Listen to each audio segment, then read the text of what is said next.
Just gonna pretend that's enough. Merge those Yes. things. I love creative projects. I love hanging out with Jasmine. Done. We brought it together and we made it happen.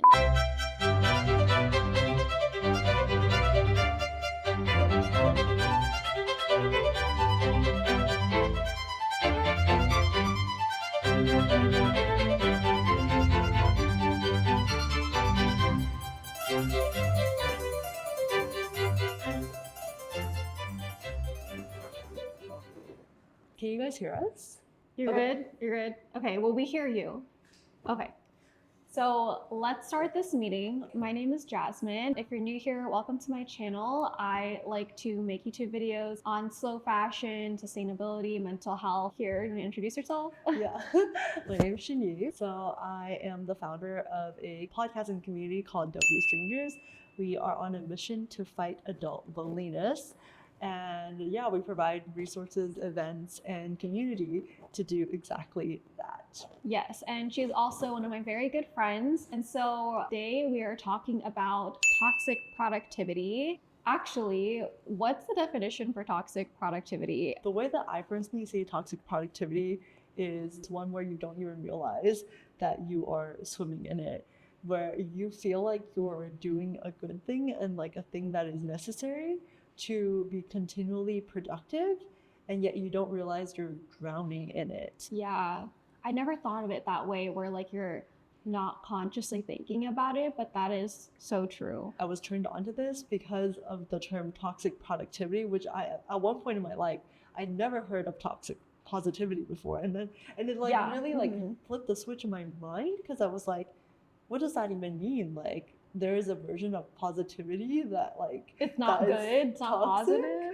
Oh, you mean productivity? No, like positivity. Oh, positivity. Yeah. And it was like that switch that made me realize that like I didn't even realize that there was a version of positivity that was toxic. So that makes me think like it translates perfectly well into productivity, where you're so deep in the realm of productivity that you don't even realize that you are like drowning from it. Yeah. Wow, I never thought of it from that perspective before. What's your take? Yeah, I mean, I think I definitely agree with the version that you mentioned. I'm actually gonna pour us some tea. Okay. We have chamomile. Good. Thank you.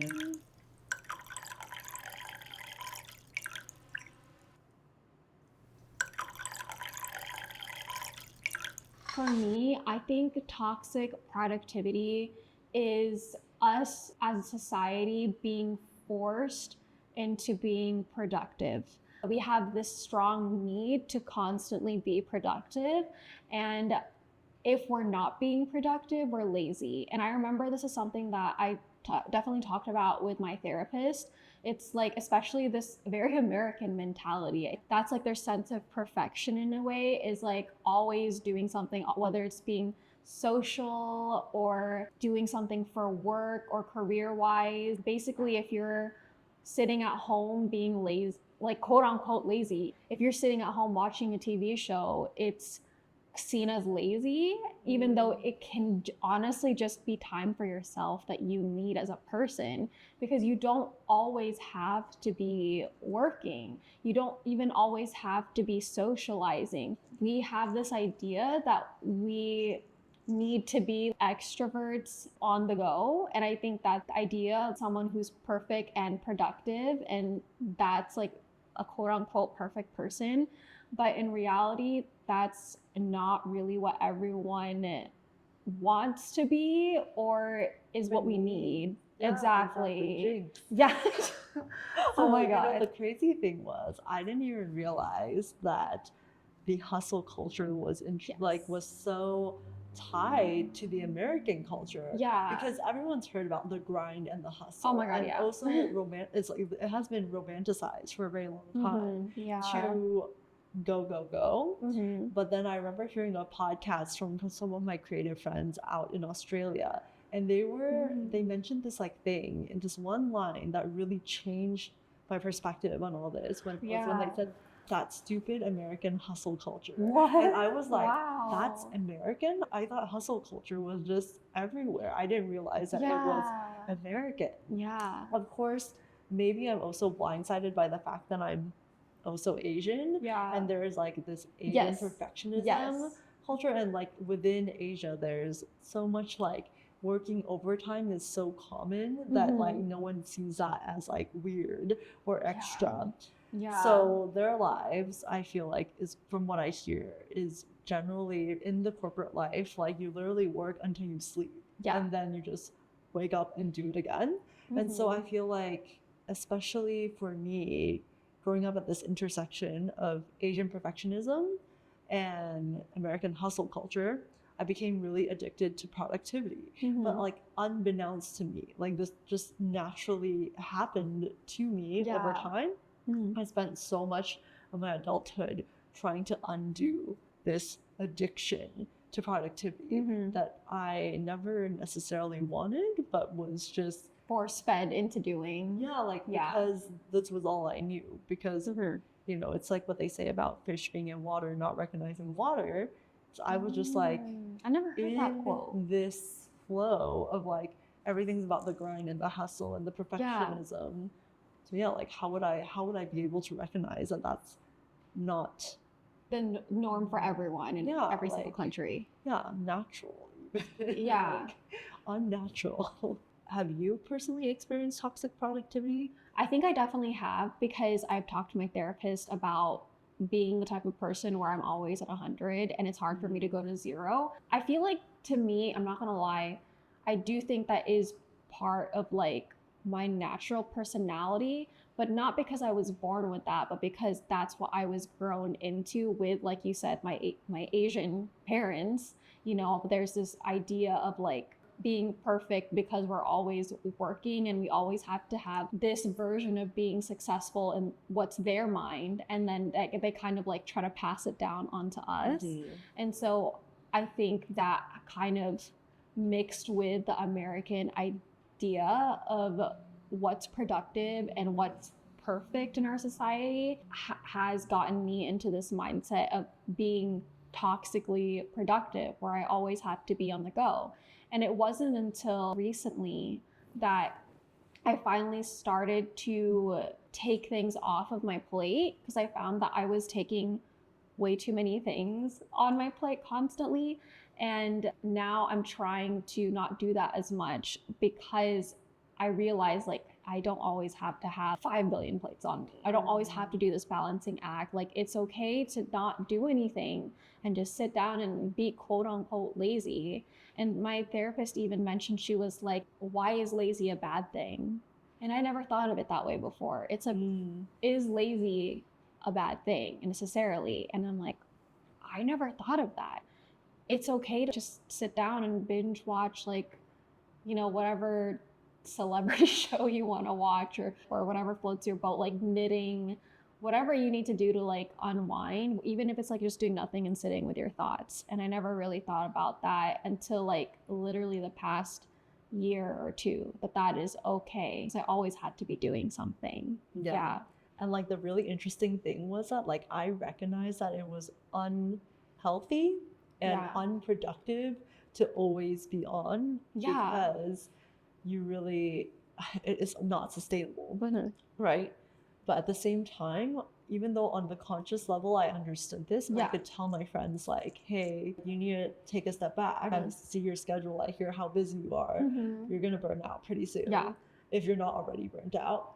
But on the subconscious level, I really struggled to allow myself to rest. And there was like this break between my conscious mind and my unconscious mind. And my unconscious mind would not let me rest, despite that I understood on the conscious level that it was necessary. And so I had to do a lot of work, like self-work, to undo all of that from the subconscious level as well. So I think it's like truly like one level to understand something, and part of it is giving a label for it. I think labels are powerful because it helps you form a framework of understanding around a topic. But then beyond even understanding, it's the actual application. And so you could see here, like from my personal journey, having this difficulty of understanding it on a conscious level, but like somehow changing my subconscious to allow myself to rest. So part of my personal work was finding a hypnotherapist, a lot of like personal reflections and a lot of like personal exercises where I forced myself to rest despite that it was uncomfortable. I was like, I wish I could play more video games. It's like, well, why don't you? Well, because it's unproductive. I'm like, yeah. And then I like literally assigned myself time to be unproductive, and over time it became more and more familiar and more comfortable. So now I can actually, it's not perfect, it's not like childhood where I just felt the freedom to do whatever I want whenever I want without responsibility or consequences, but it helps to recognize and practice putting yourself in those situations that are like, I'm going to force myself to rest. Oh, for example, in the past I could never nap because even if I was like extremely physically or mentally, emotionally drained, I would rest and have so much anxiety about resting. Really? Yes, that I could not fall asleep. Oh my God. But like I literally physically could not do anything. And so it was that bad that like at my subconscious level, I could, my body was allowing me to rest. But now I can rest and I will take naps. She's a rested girl. And I will take naps every day, multiple times a day if I feel like it. And that was a lot of like recognition and practice. So you can practice yourself into a less productive state, a more relaxed and healthy state.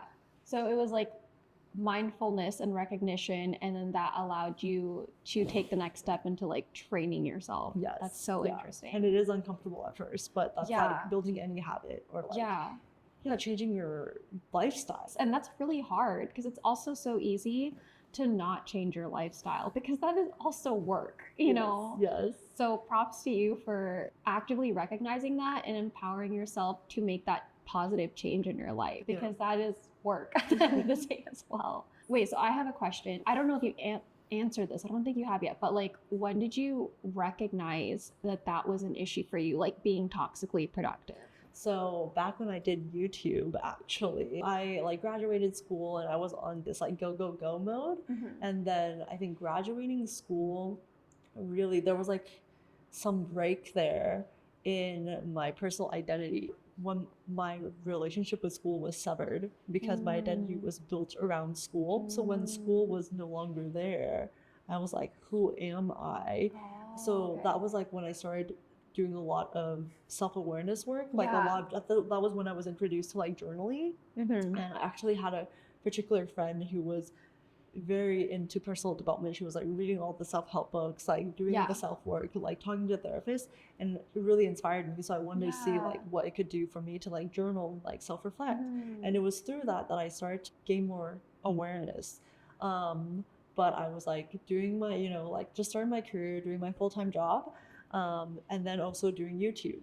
But like with YouTube, I was putting like extremely rigid rules for myself in terms of production, when in reality, like I had no salary tied to it at all. And the rules around it were so rigid that I noticed that it was eating into my social time. So I was like either working on YouTube, and I had no time to like hang out with friends because of this self-imposed deadline. And that's, I think that was like the beginning where I was like, something is wrong here. Why do I feel the need to produce? And I think that was like the first click. That was like, like you were like, I was getting really stressed out about these deadlines I put on myself that no one cares about. Like, you know, like viewers didn't care. I didn't have that many subscribers, so it's like they didn't care. Most of my subscribers were my friends, so like I'm sure my friends were not like, I mean, same. I think that's like me right now. Where's this next video?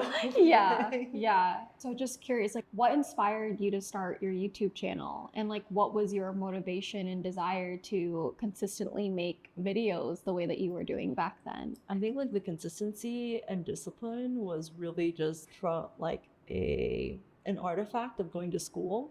And like the rhythm that I was in terms of like producing work for school and stuff. But YouTube itself was primarily just another form of like creative expression, exploration. Like I wanted to explore the medium of video and like video production So that's what Yeah. saved YouTube. And like, what was the frequency that you were putting out videos? I think like at the beginning I wanted once a week. Yeah. But ultimately at the end it was like once every like maybe once every 3 or 4 months. Oh, okay. Because the video like started to transform into like extremely high production. So yeah, no, I totally get it. Yeah. Slow yourself down over time. Well, I don't know. Did you, when you like sparsed it out for 3 months, if it really took you that long, did you slow down in those periods or not really? I think like it like finally allowed myself to let things take time. And I think that was like the beginning of this shift where I was like, this video is going to take as long as it's going to need to take, but I have a certain expectation of myself of the quality that I want to put into this work. I'm not going to sacrifice the quality, and I'm not going to sacrifice my health in producing this quality. Yeah. So it's going to take as long as it needs to take. Yes. Yeah. So it was like a very much like a learning to be patient with myself, and allowing things to take time. Yeah. Okay, all this is nice and dandy, but I know that you still have a very full calendar. And I know this because we were trying to schedule something earlier today, and you're like, not this weekend and not next weekend or the weekend after that. So what is the difference between productivity and toxic productivity?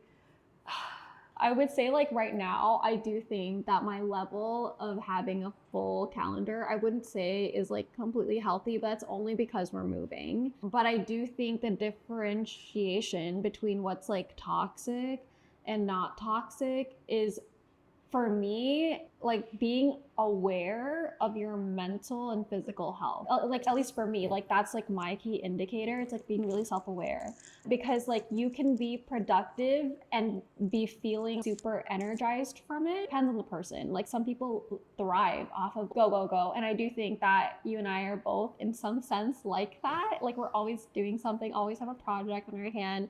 And I think that to us, I know we talked about it, like on one of our previous friend dates, like how having a project or something that we want to continuously work on, which I feel like for you it's Don't Be Strangers and Fighting Adult Loneliness, and for me it's slow fashion and sustainability and mental health, like kind of combining that and delivering some awareness to it in some shape or form, whatever the hell I'm doing, it's meaningful to me. And so as long as you're checking in on your energy levels and you're not exhausted and you're enjoying the process, it's productive in a positive way. Whereas if you feel exhausted mentally and physically and you are drained and you just like can't anymore, that's what I would consider toxic. Or if you're pushing yourself to work when in reality your body's like, girl, you need to stop, that's just unhealthy. And I think that's toxic, especially if you're doing it for other people and not for yourself. Like maybe that's like another indicator. What about for you?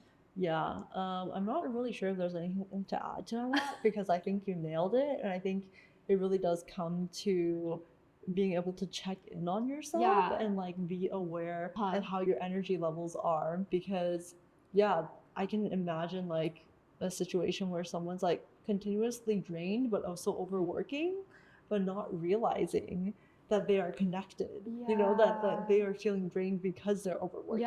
Because I can see a situation where they're like, this is just what I have to do, this is what everyone is doing.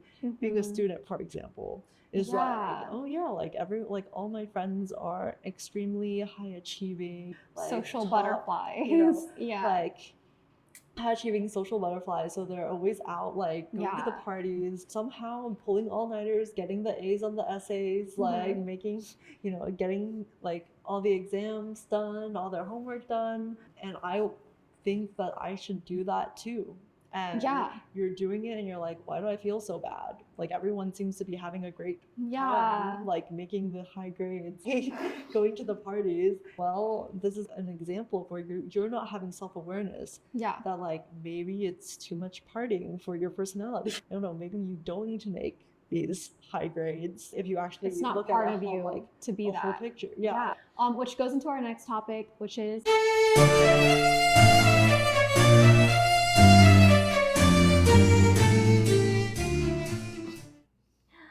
according to Google's AI overview, burnout is a state of mental, physical, and emotional exhaustion that can be caused by prolonged and excessive stress. It can occur in the workplace or other areas of life. So Xinyi sends out a monthly newsletter through Don't Be Strangers. And I remember that recently, one of those newsletters was talking about the different types of burnout. So Xinyi, do you want to talk about the different types of burnout? Yeah, so there are 3 subtypes of burnout. One, which is the overwhelm burnout, which I think is like the most common and what people typically think of when they think of burnout, which is just you have too much going on, you're taking on too many responsibilities, and you are overwhelmed. But there's also the neglect type of burnout, and then also the underwhelm type of burnout. So in the underwhelmed version, I think you were going through that not too long ago. Yeah. Where you felt really bored because Yes. you typically have 100 things going yes. at a time. But Yes. then suddenly some of that was lifted. Yeah. And you felt this need because you were suddenly having free time to like fill it. Yeah. Was like to go back to normalcy. Mm-hmm. And then neglect burnout is when you feel like nothing you do can change the situation. So it could be like maybe you're trying your best at work, but no one is recognizing you, and people are just like kind of overlooking your work. Or maybe you are like working out really hard, but you don't see no change in, like, say you're trying to lose weight and you don't see any progress. And in that case, you get burnt out and get tired of like not seeing any progression. That is so interesting. I never envisioned that would be a form of burnout, not being recognized for your efforts. Sometimes it's like you just want that recognition, to be told that you're doing a good job. It seems kind of lonely, I guess, when other people don't recognize your work sometimes. Yeah, and I think like it gets really discouraging if you don't see any progress, right? So like even in the case of like the workout, but like plateauing in your progress, it's just like, well, I'm doing everything that I can, but you're getting burned out from lack of feedback. Right? Like you feel like there's no more feedback, so there's like no progression, essentially. Yeah. And I think that's why it's so helpful to when you have a mentor in some things, because you can get that feedback and know if there's something that you need to improve on or not, or if you're being stagnant. And I feel like having that extra person will help you take accountability, basically just like push you to try harder and not just go through the motions, which sometimes I feel like we tend to do. Just as an example, I feel like back then, a few months ago, I would go to the gym and I would just do my normal routine, and I didn't really feel like I was pushing myself to the max like I could. And it's not like I wasn't adding on extra weight. Sometimes I felt like I was just doing the same thing over and over again. It got so boring that it was no longer really challenging for me, even if that meant like trying to kind of physically push myself a little bit.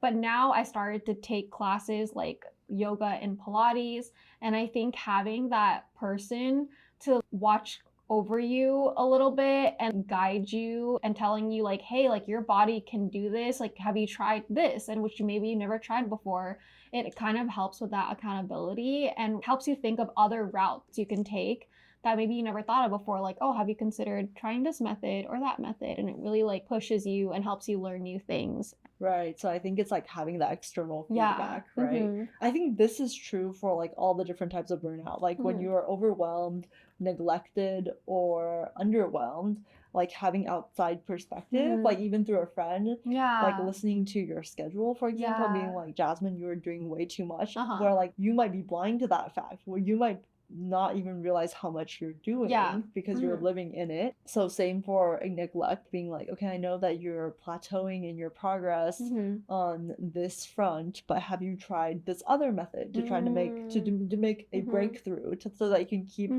working towards your goals, whatever that may be. But also going back to self-awareness, you could also just like journal and have self-dialogue, because you can also find these realizations yourself. I think it is just easier with an outside perspective because it's always easier when you're not living in it. Those are ideas of like how you can get outside perspective for burnout. How would you get out of burnout? Definitely, like you said, I have to like recognize that I'm in a burnt out state or on my way there. And I think when that happens, I look at everything that I have on my plate and I think, oh, well, what can I take out? Because clearly I'm being exhausted right now. What is taking up energy that's not really that important or needed in my life? And I think by like really just looking at my priorities and like reordering them or taking something out is what has helped me and prevented me from further burning out the most, as well as just making sure that I am taking time for myself. So sometimes even if I have something really important and I feel like I can't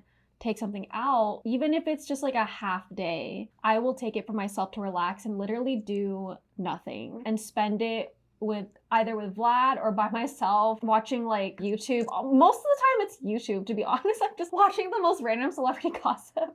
And Vlad is like, why are you watching this? And I'm like, leave me alone. Just like let me be my trashy self at the moment and indulging in that and just like not caring so much about being productive or what someone else might be think of me at the current moment. Just being and just literally that, just being. And I think that's what helps me prevent me from burning out even further. But what about you? Like, what do you do? Yeah, I try to take a step back. So confession session, I've been like burnt out on Don't Be Strangers. So I've done for a little while, but it's not surprising to me because it's a project that I've carried for about 3 years. Yeah. And like for a long-term project, I think it's natural that you will go through cyclical phases of like a high productivity phase and then like a burnout phase and so on and so forth. Yeah. And because I understand this, I'm not worried about it. Where there was like an early stage in, I think about maybe less than a year in, where I was starting to burn out on the project, I started to get really worried because I was like, is this project going to last? Yeah.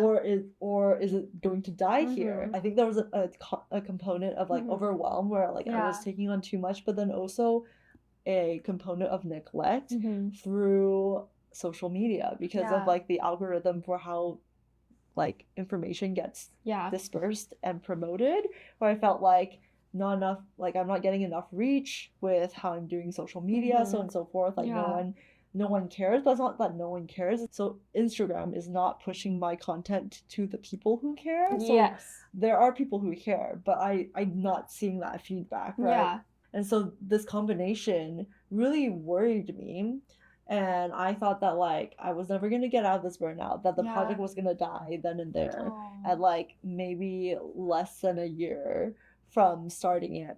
But what I did to try to like push through was to gain momentum. So I like recruited some friends to like help consult me essentially, like do like weekly calls. Like I would toss ideas like this one thinking and just like made like small progress, and that really helped. Eventually I picked up momentum and I went into another phase of working, but now I'm in another slump. Although this summer I tried to like really step back from it all and tried to like let it go because I'm trusting that I have enough passion for this project that I'm almost married to it. And that like if I'm truly married to this and I know that this is my life mission, then no matter how long I neglect it, like it will come back to me naturally. That's such a great and way. So because I understand this, I no longer fight the burnout. I'm just like, this is my summer vacation from Don't Be Strangers. And like if the summer vacation becomes a year hiatus or like 10 years hiatus, if this project is truly meant for me, like I will naturally come back to it. So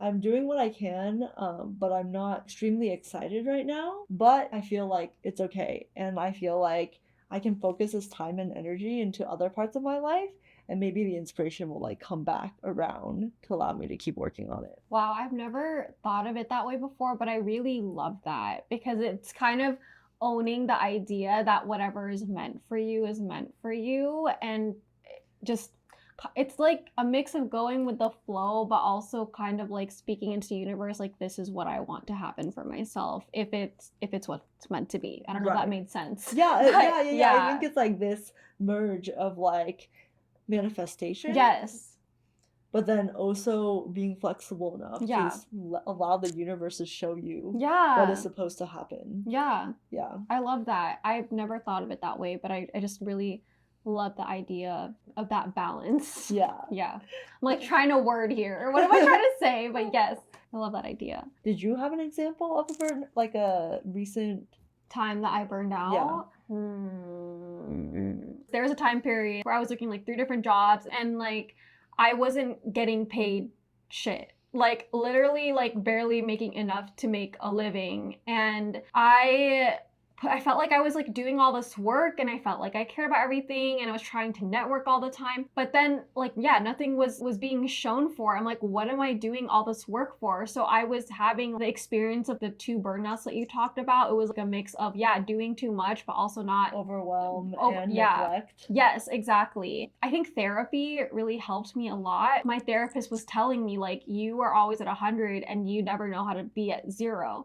And I had way too much on my plate. And it wasn't until I finally started to like recognize, hey, I need to take this out, or this is just not aligning with what I want in the future. That was when I finally started to slow down and relieve the burnout that I was experiencing. So you got outside perspective. Yes, I got outside perspective. I think my therapist helped a lot. And honestly, like a really big part of it was also just like finances. Because if you aren't meeting your basic needs, I mean, like I was, but only because I had Vlad to help me. But if you're not able to do that on your own, especially for me, like that was it was just very unsatisfactory. I was very disappointed in the fact that I wasn't able to do that for myself at that time. And it just didn't align with the fact that I was doing so much but getting so little. And when we were talking about the Wheel of Life, in therapy, we talked about the Wheel of Life and how there's many different aspects of your life that are important to you. And this can look different for everyone, whether that's like work or mental health, physical health, whatever is important to you, and making sure that each of those sections are filled. And I will add a photo to that later so you can see what I'm referencing to. Basically, I noticed that a lot of my wheels were not filled at the time. And so I was not able to turn my wheel. And one of those big holes was finances at the time. When my therapist and I talked through it, we realized like, oh, if I'm just able to fill this hole, it will allow me to fill this other hole. And then, but and so on. And that would let my wheel turn. So the moment I was able to find my new job, which I got through the American Cancer Society, that really filled that hole and finally got me to turn. And now I am in this healthy state that I am. But maybe you think I'm crazy, but I feel like I am in a very healthy state and very happy and honestly thriving at the moment in the best version of myself. And it was all because my therapist helped me see that and prevented me from further burning out. Yes. Yeah. Mm-hmm. I think that you make a really good point here that like sometimes a lot of your problems have one root cause. Yes. And if you can take the time to reflect or get external help to find that root cause, you will notice the impact, like the multiplying effect that will have on the quality of your life. Yeah. Because like, yeah, if you don't have a strong financial base, then it can lead to, I don't know, for some people, like internal problems with your romantic partner, because a lot of partners fight about like financial issues. So then like that could be affecting your relationship, and then maybe that could like affect like your mental health, and then that like could affect your physical health, and then it like trickles into everything. So like once you can find the root cause, that's like a really quick and fast way, well, not fast, but like it definitely was not fast, but a sure way to fix multiple problems in your life. Yeah. So something to think about. But I think that covers burnout.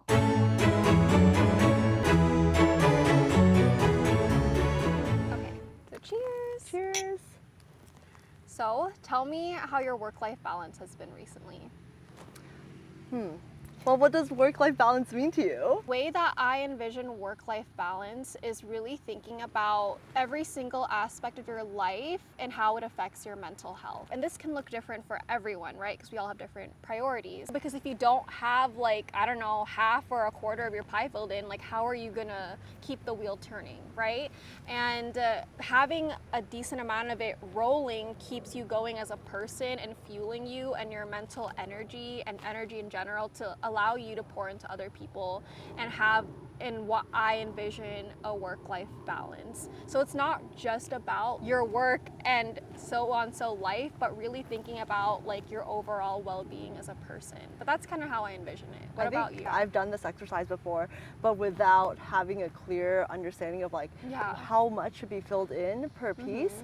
I think that also with having this particular visualization exercise to be able to like actually interact with a chart, I love that it really breaks down for you what constitutes the life part of work and life. And then I also love that because of the pie chart, the career part is not literally half of it. It's not like career is half and the other half is life, and then it's like 10% for family, like 20% for like your health or anything like that. It's literally like maybe 20 or 10%, depending on how many slices you divide your pie chart into, is career. And that is like 1/8, 1/10 of whatever encompasses your work life. Your life, actually, because your work is part of your life. And then there's also another, I think about this topic from me 10 years ago when I just started my 20s, and oh my god, that's crazy.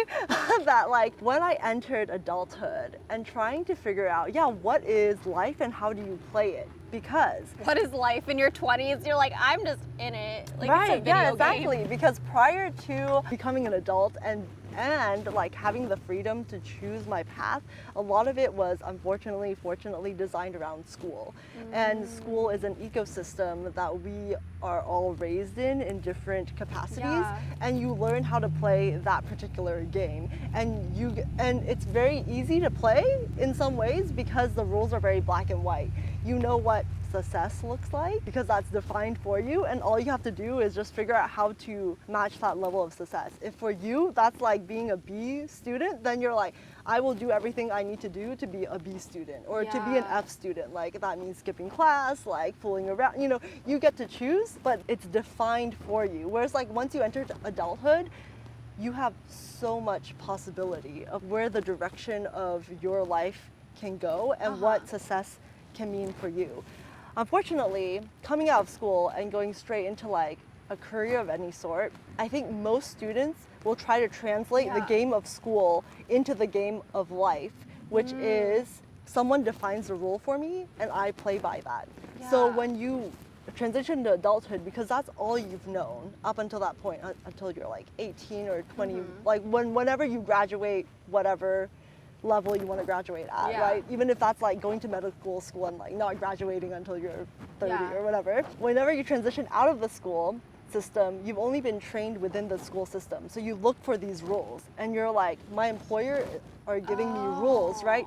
The rules of like, how do I get a promotion? And you think, well, like to be successful in this next stage of this game of life, that's what I have to do. But in reality is you have actually infinite possibilities of how you want to actually define success and balance for yourself. And this is all related because I personally think that success is that like complete circle of life of being able to only restrain your career to a very small portion, not a very small portion, the portion that will make you feel satisfied and balanced.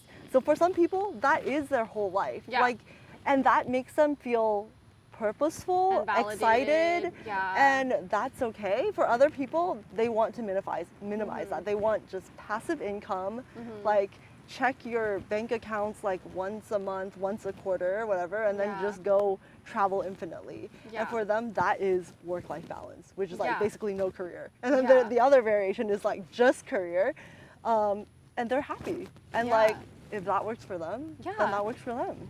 So essentially, it's like, well, one, work-life balance obviously looks different for everyone, and we also want to make sure our wheels are turning and that we're hitting all of what fulfills us differently as the unique human beings that we are. Based off of this, how do you feel about your work-life balance as it stands currently? So I would say, I'm not gonna lie, even though the title of this video is The Secret to Work-Life Balance, which right now is not great, I think that at one point, I was doing really well with it, but because we're moving soon. It's just been a lot of like go, go, go, which I am used to. That's literally how I was trained as I was younger, is I've always been like on the go doing something. And my therapist had to like teach me to slow down, because she said that I was so used to always being at 100 that it's really hard for me to be at 0. And I didn't know how to really relax. Yeah. And right now, I feel like I have just basically packed my schedule, because I want to make sure I'm seeing all of my friends before I leave. And I also, we're having a goodbye party, and then I just happen to have my cousin's wedding and also a work conference right before we leave, which, just for context, we're moving out in a month, and half of that month like is us traveling, and then the other half is meeting up with friends, packing our shit and having our goodbye party, plus doing this off the rail origami collab. So it's just like craziness. And I mean, I'm very used to it, but I'm not gonna lie, I feel a little guilty, because my biggest thing that I want to do right now is work on my YouTube channel, and I'm so glad that we are taking the time to do that right now, and I get to spend time with you and like talk about all of this. But I feel guilty because I haven't had time to like edit my videos, and I have 2 on the back burner plus this one I'm gonna have to edit afterwards. So it's been a little crazy, but I really think that once we settle into our new place, that it's gonna calm down and it's gonna be a lot better, and I'm not gonna be stacking on as much, because we're not trying to hit all of these boxes right before we move somewhere again. So I would say as of right now it's chaotic, but it's okay. Like, I trust that it will calm down later, and that I know better to not do that when I'm not in a moving state. Yeah. But what about you? Like, how is it for you right now? Yeah, so I just got back to the States after spending a summer in Europe, and one of my challenges that I always face with coming back to my hometown and being in my community, because I was doing an extended solo trip in Europe, is that there are so many people that I want to see.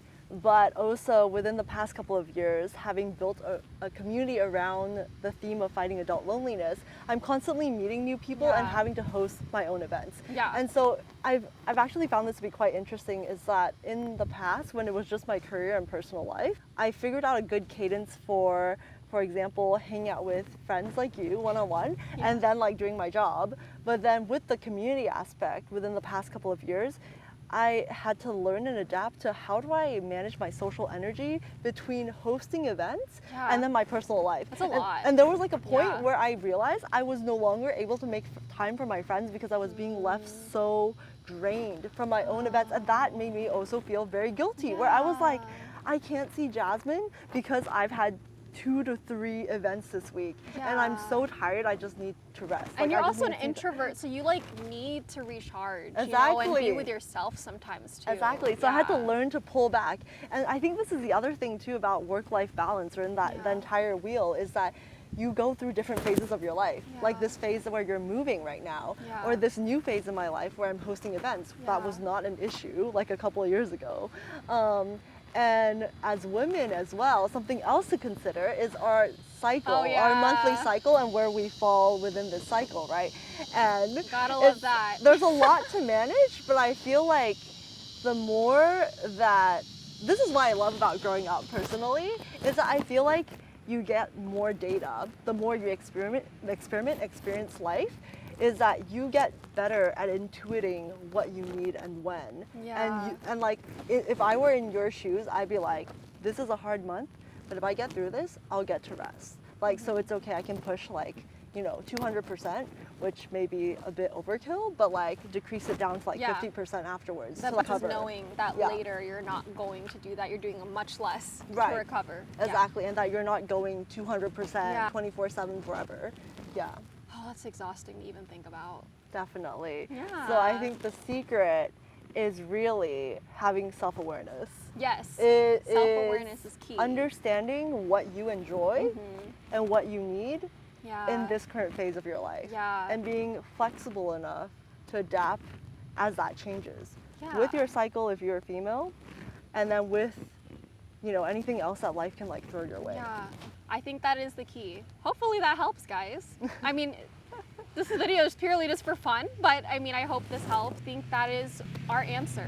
our quote unquote secret. Our current answer. Our current answer. Until we enter a new phase of life. Yes, maybe it'll change later. Who knows? Oh, here's one of my secrets. Oh, Just like yeah. a quick Oh my God, yes, yes. a PS is if you love an okay, if you're struggling with time management and you're like, how do I do all the things? What is something that you love that you could do with someone else that you love? Hence this project. Hence this project. So that you can merge those Yes. things. I love creative projects. I love hanging out with Jasmine. Done. We brought it together and we made it happen. Yes. And we learned along the way. Yes. Yes. So we if you love. have other tips and tricks, please leave it in the comments below. We Yes! would Oh love my God. to hear about it. Please follow, like, and share Jasmine's content. Or and, Xinyi's. and come say hi on Instagram Yes. or TikTok. Follow Don't Be Strangers and join her community, Fighting Adult Loneliness. I was like, how do I English this? I love her events and I'm excited to attend more in the future. And I'm also excited I got to meet you through it. Yeah, same. So thanks again for watching and we'll see you next time. Bye! Oh, there is a wasp on my dress. It's a, There's oh my a God. wasp on my dress. Don't hit it because it'll be angry. Just leave it alone. I don't know what to do because the wasp is on me. I'm hoping it goes away. Vlad, I don't know what to do. The wasp, but I don't want it to be angry. It's right there. It's behind me. Where? Is it in the dress? I think it's in the dress. Oh, Oh, there it is. Okay, cool. It went, oh, thank God. If it was a bee, it would have been fine, but it's a wasp. So I'm like, moving away. Don't. I don't think it's alright. I Done. hope not. I think you killed it. Yeah, I definitely did. They also fragile. Oh, that's a good one. That's really good. Thank you, Xinyi. I'm gonna kill you. Something's off. Interesting. You are last thing we need. I know, right?